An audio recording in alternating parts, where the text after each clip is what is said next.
Pardon the interruption, but I'm Mike Wilbon. Pete Carroll, Nick Saban, and now Bill Belichick, Tony, all in their 70s, all moving on.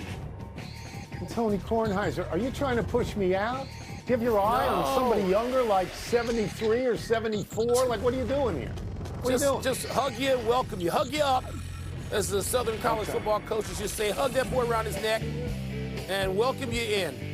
Come on in. You're not too old. Nobody's too old. Not on this show. People too young, not too old. Welcome to PTI, boys and girls. We will get to the other news of the day in a bit, but we begin today with the end of Bill Belichick on the Patriots. The coach with the most Super Bowl wins and Super Bowl appearances is leaving New England, where they all happened. Belichick and Robert Kraft shared a stage today but took no questions together. Belichick praised everybody he worked with in New England and said he will always be a Patriot.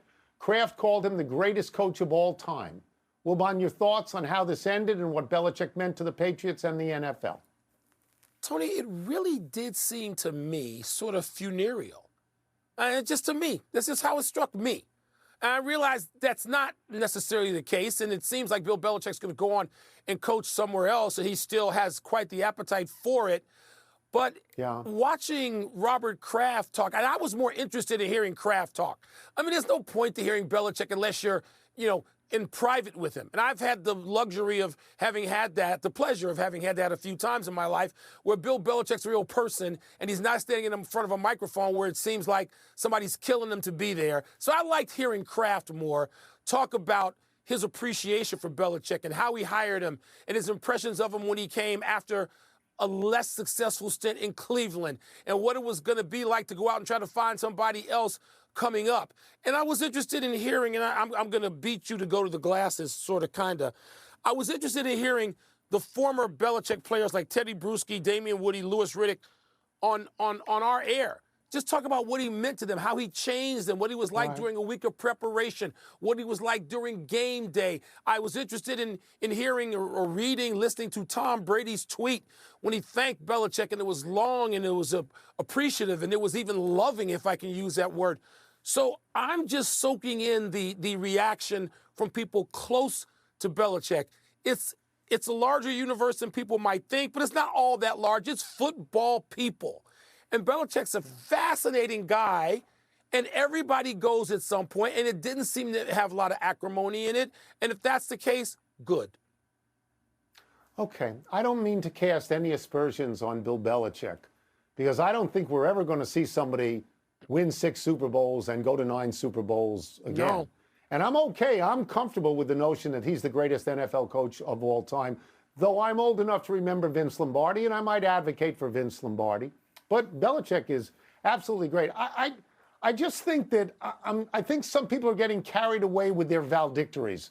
So there's 2 words that I think must be said here in context.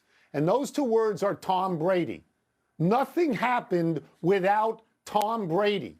Tom Brady left and won a Super Bowl on his own, and Bill Belichick spent the next 3 or 4 years pretty much treading water in the shallow end of the pool. And I would also say that it seemed to me that Bill Belichick got fired today. Not, it was politely done. But Bill Belichick the last 2 days was talking about, I coach the team, I get up, I go to work, this is what I do. Maybe he didn't mean it, but that's what I heard him say. And I think it's impossible not to believe that this is the outcome Robert Kraft wanted. And I'll say one other thing here. This is not a surprise, okay? Pete Carroll was a surprise. Nick Saban was a surprise. We've been talking about this for the last 2 years. The only surprise is that we can now put this date on it. That's all. Yeah. And not looking for... These things have to come to an end. By the way, I would just say this about the Brady comparison. Phil Jackson had Michael Jordan and Kobe Bryant and Shaq and Scottie Pippen. Yeah. They all have great players. That's 4 different people. You're not winning without great players, so I don't hold that against Belichick. I'm not holding it against them. I'm saying you got to mention it. Like, it's not just him. Do. Like, he's with Brady. They do. Now that Belichick is leaving New England, the question becomes, where's he headed? Arthur Blank and the Falcons, they're being mentioned as one potential suitor. Atlanta is one of the 7 other franchises with head coaching openings. Tony, where do you expect Belichick to end up? I really like this question because it states the obvious. The obvious is he's going to coach again. Robert Kraft said that today when he got up to speak, that he knows he is going to coach again. So if I'm Bill Belichick and I want to win in a hurry, the first place that I go to is the Chargers, because they've got a thoroughbred quarterback in Justin Herbert. And if I'm Bill Belichick, I spent the last 4 years without a quarterback, and all I did was lose. Atlanta, a lot of guys on TV today mentioned Atlanta. Atlanta doesn't have a quarterback. I understand why Atlanta's attractive, because they're in a bad division, right? And so maybe you can win that division quickly. But they don't have a quarterback at this point. So I don't really see that, and I'm not sure that Arthur Blank wants to hire the guy who coached against him with the greatest comeback in the history of the Super Bowl and stopped him from dancing on the sidelines. Yeah, you know what? I have really no interest in where Bill Belichick goes next. I have interest in Bill Belichick. I don't have any interest in where he's going next.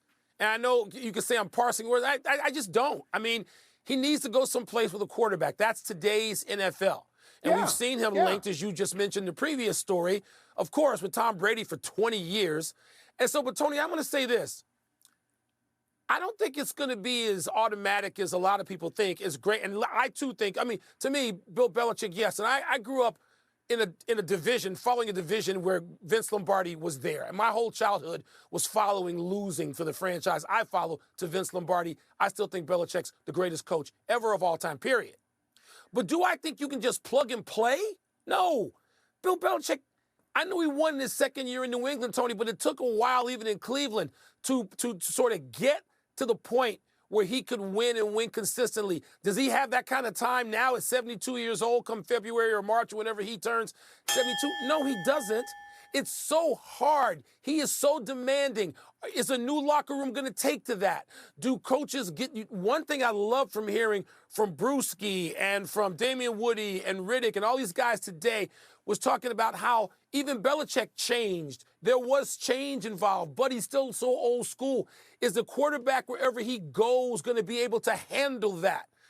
There's a lot of questions. I don't believe you can build that culture in a week. I think he can win in 3 years, and I think if you hire him, he'll break Don Shula's record for your team. He'll do that. I think he can win. He'll break Shula's record. I think he can win. Let's move. Let's go to Alabama, which exploded yesterday with the news that Nick Saban was retiring. Saban and Alabama have been the gold standard in college football for the last 17 years. Wilbon, what and who do you see in Alabama's future? Again, Tony, I don't know enough about it. I do keep up with college coaching and just was involved in a college search for my own alma mater. So I know the coaches who are out there. I don't know who's going to appeal to Alabama, and I don't know who you'd look at and say that he's going to be successful. I have no idea, even with that background, but I see struggle for Alabama, and here's why. Because they once had to replace somebody named Bear Bryant, okay? That's and when they did that, Tony, they went through coaches like Mike Shula. They went through Dennis Franchione, who, seriously, I thought Dennis Franchione was an actor on Hill Street Blues. I didn't even know he coached at Alabama, left for Texas A&M. Mike Dubose, who had a 4-7, a 7-5, a 10-3, then a 3-8. I mean, Mike Price was there for a minute but didn't even coach. Ray Perkins was there, and Ray Perkins left to go to Tampa Bay.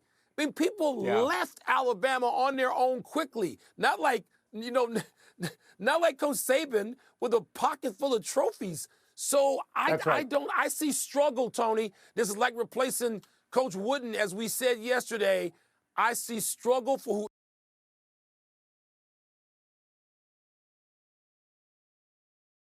who had a 4-7, a 7-5, a 10-3, then a 3-8. I mean, Mike Price was there for a minute but didn't even coach.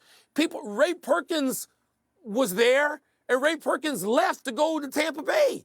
I mean, people left Alabama on their own quickly. Not like Coach Saban with a pocket full of trophies. So I see struggle, Tony. This is like replacing Coach Wooden, as we said yesterday. I see struggle for whoever comes next, no matter how terrific a coach he may be. So I read some comments this morning by Nick Saban, who said he felt tired. He felt old. He felt a little bit tired. Yeah, he couldn't coach with the vigor and the verve that he wanted to. I don't see that, by the way, to mention somebody we talked about before with Bill Belichick. I do not see that. I think he's still got all of that stuff. I'm going to give you one name. It was put in my ear early this morning. I thought it was a great idea. One name, Urban Meyer. And I don't even like the guy. And don't tell me that Jacksonville disqualifies him, because this is a college job. It doesn't. Just like the Miami Dolphins did not disqualify Saban from going to Alabama. Urban Meyer, who has kept up with the game because he's on TV all the time, Urban Meyer has won championships at 2 different colleges. You know who's done that in the last 90 years? One guy, Nick Saban. That's it. That's the list. I'm going to tell you this, Mike. If they hire Urban Meyer and not a previous assistant to Nick Saban, he'll win a national championship in 2 to 3 years, and he'll figure out the transfer portal in 15 minutes. And I just think you got to hire somebody quick, or every 5-star is going to decommit by the end of the week. Let's take a break. Coming up, will NFL players be fired up to play for Bill Belichick at this stage in his career? Wilma doesn't think so, but we'll ask Booger McFarland. We'll also ask him how he thinks Nick Saban's success might have changed the sport of college football. It doesn't matter. It doesn't matter what 5 stars you lose. You just go to the portal and you pick up a few. Pardon the Interruption is presented by Grey Goose.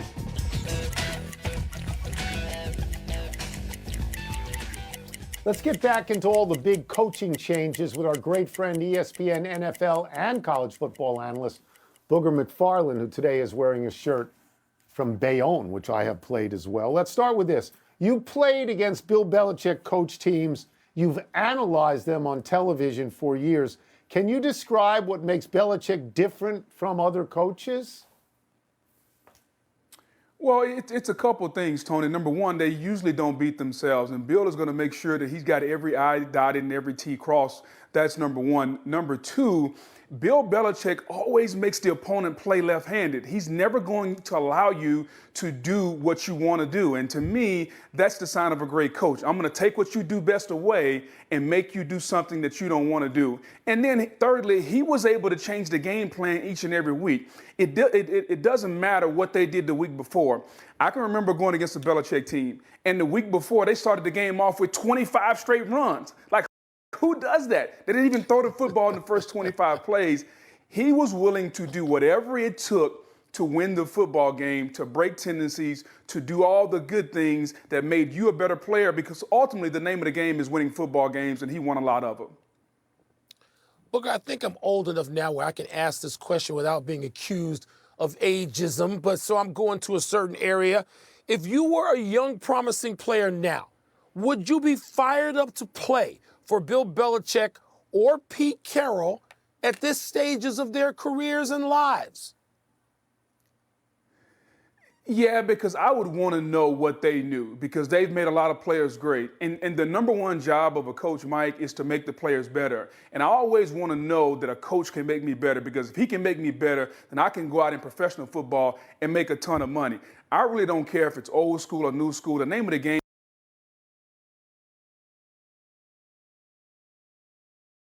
for me, because this is professional football, is how can I become a better player where I can make more money and feed my family, and I can drive nicer cars, and we can live in bigger houses. So, yeah, there is a wealth of knowledge in Pete Carroll and Bill Belichick and guys like Nick Saban, and I would love to tap into that. However, I do understand that this younger generation is different. They don't want to be pushed quite as hard as some of those old school coaches will push you. So I can kind of see both ways, but oh, Boog, I want all that knowledge, Mike.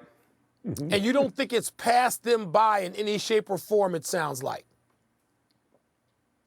No, I honestly don't think it's passed them by, because I think winning, to me, breeds success, and success leaves clues. And they've kind of morphed and changed along the way, but there's still some old school values to their coaching. I want to ask you about LSU specifically, because obviously you played there just before Nick Saban arrived and won his first title. Booger, as well as you know Coach Saban and what he did in the SEC specifically, is it possible that he was so good he changed the actual sport? Did he have that kind of impact?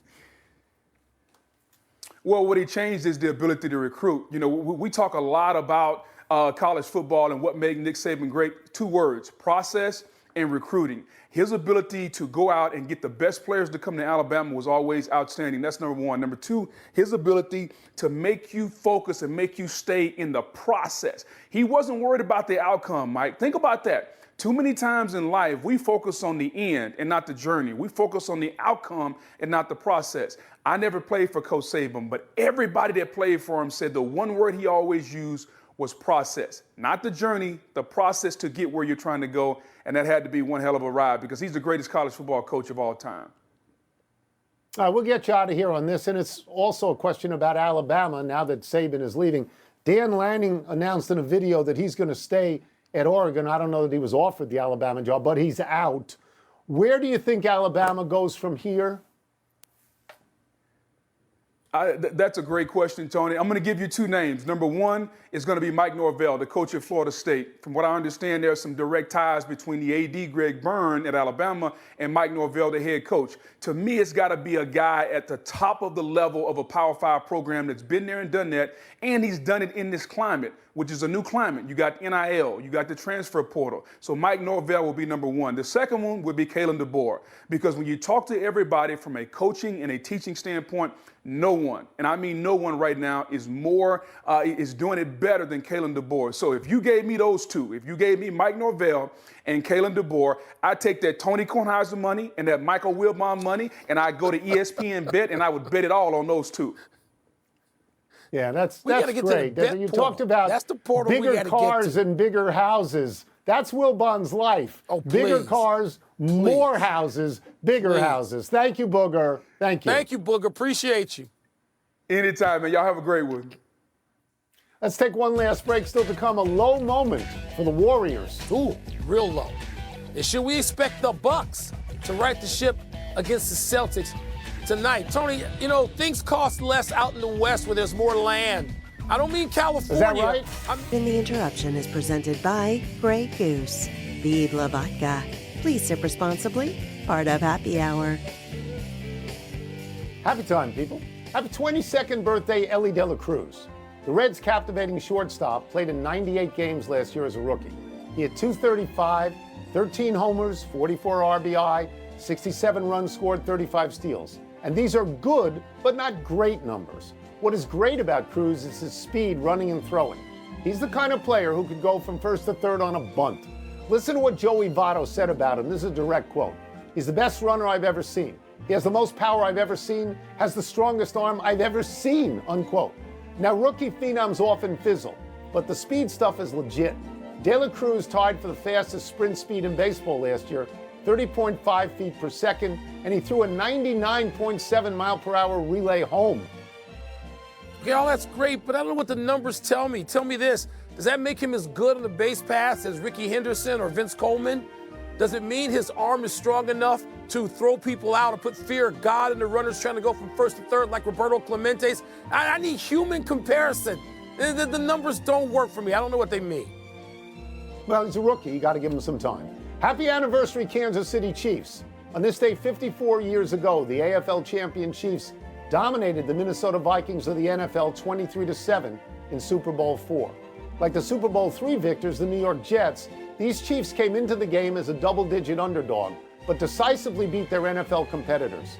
Chiefs quarterback Len Dawson was named the game's MVP. Following the Jets win, the Chiefs win buried the widely held notion that AFL teams were inferior to NFL teams. Super Bowl IV was the final one where AFL and NFL teams were paired. From then on, as the merger became official, the Super Bowl paired teams from the AFC and NFC. This win avenged Kansas City's loss to Green Bay in Super Bowl I. Tony, the Super Bowl, as you know, was such a referendum then. I mean, it's a cocktail party now. The most watched cocktail party, but still a party compared to the tension over AFL versus NFL. When you mentioned those games, even after the Jets had won, it was still a referendum on the AFL and the quality of football it was or wasn't thought to be at the time. 100% right. A melancholy trails to Bud Harrelson, the scrappy shortstop of the amazing Mets, who won the World Series in 1969, died at the age of 79. Harrelson is the only Met to be in uniform on their two championship teams. He was their third base coach in 1986 and later the manager. Harrelson anchored the Mets infield for 13 seasons despite being a light hitter with a .236 career batting average. He won 1 Gold Glove. He played in 2 All-Star games. Got in a famous fight with Pete Rose in the 1973 playoffs, and he got the worst of it. For people like me who remember the early days when the Mets were the worst team in baseball, Harrelson stands on a rung with Cleon Jones, Tommy Agee, Ron Swoboda, Tug McGraw, and Jerry Koosman, just 1 step below Tom Seaver. Tony, as a Cub fan, I hated those Mets teams, but I admired the players. And especially becoming a sports writer, I got to meet a lot of them and admired them, including Bud Harrelson. Quick to the big finish. Victor Wembanyama had his first triple-double. The Spurs beat the Pistons. What a game that must have been. Impressed? I guess so, Tony. He did it in 21 minutes. And even though it was against the Pistons, again, 21 minutes is impressive. The NBA fined Raptors coach Darko Rajakovic $25,000 for ripping the refs the other night. You surprised? Yeah, I thought it'd be $100,000 and worth every dime. The Warriors got pasted at home by the Pelicans by 36. Cause for concern? Back-to-back losses at home when they got killed, Tone, getting booed off their home floor. The Dubs. Number 3 Kansas lost to UCF. Explain that. I can't, but 1, 2, and 3 all lost in a 2-day span and all to unranked teams. Yeah. Last one, Celtics and Bucks tonight. Who you got? The Celtics are 4 up in the East. Beat the T-Wolves last night in the thriller. Milwaukee needs to win this game. We're out of time. Try and do better the next time. I need Peacock. There's a game this weekend. I'm Mike Wilbon. Same time tomorrow, knuckleheads. You can get the PTI podcast on the ESPN app or Apple Podcast. Tony's streaming. It's a wonderful thing to see. Well, I don't know how to do it. I need somebody to give it to me. Just point and click. And click. Now, Tony and Mike with much more on both legends in our PTI bonus topic. All right, Wilbon. Harder coach to follow, Saban or Belichick? Tony, they're both. I wouldn't want to follow either one of them. But I guess I would go the professional route. Because if I look at college football, just like following Bear Bryant, oh my God. I mean, Alabama went through coach after coach after coach and couldn't do it until Saban. And John Wooden, you were unable to do it. And I mean, Mike Krzyzewski, we're going to find out, it's just been, very recently. Right. I'm looking at Jimmy Johnson, who followed both Tom Landry and Don Shula and did fairly well. I mean, did more than fairly well with the Cowboys. So I'm going to say you take the professional route here and not the college route, which seems to be just fraught with peril, with potholes everywhere. Yeah, I mean, and I appreciate what you're saying. And I would look at Pittsburgh, where they go to Chuck Noll and Bill Cowher and Mike Tomlin, right. and there's continuity. But I think theoretically, Mike, I think it's easier to follow in college, or it should be, because you are constantly turning over the team. You are constantly getting different recruits. And now with a transfer portal, I think you're able to reload almost all the time. The right guy is able to do that. In the pros, I think you have to have the quarterback most of the time. You have to have a quarterback who's out there for 10 to 15 years. And if you don't have that, I think it's a little bit harder. And again, this is just theoretical, but I agree with you. I wouldn't want to follow either of them. I mean, because they're probably the GOATs. They're probably the GOATs. Tony, as a footnote, real quickly, I'm going to mention 2 programs. These are on the other sport. This is in basketball, where icons, all-time great gods of those schools created programs, and they were followed by their sons who had some success but still couldn't keep it where the dads did. I'm thinking about John Thompson and Joey and Ray Meyer, and we just lost Joey Meyer recently. Their sons had great seasons, and it's so impossible in college, man. I think I'd take the professional route. Just as a note, Craig Esherick actually followed John Thompson. Direct follow, but JT3, yes, right away, before JT3 was pretty close. Who got to a Final Four. He did. That's it. We're done. Back to you.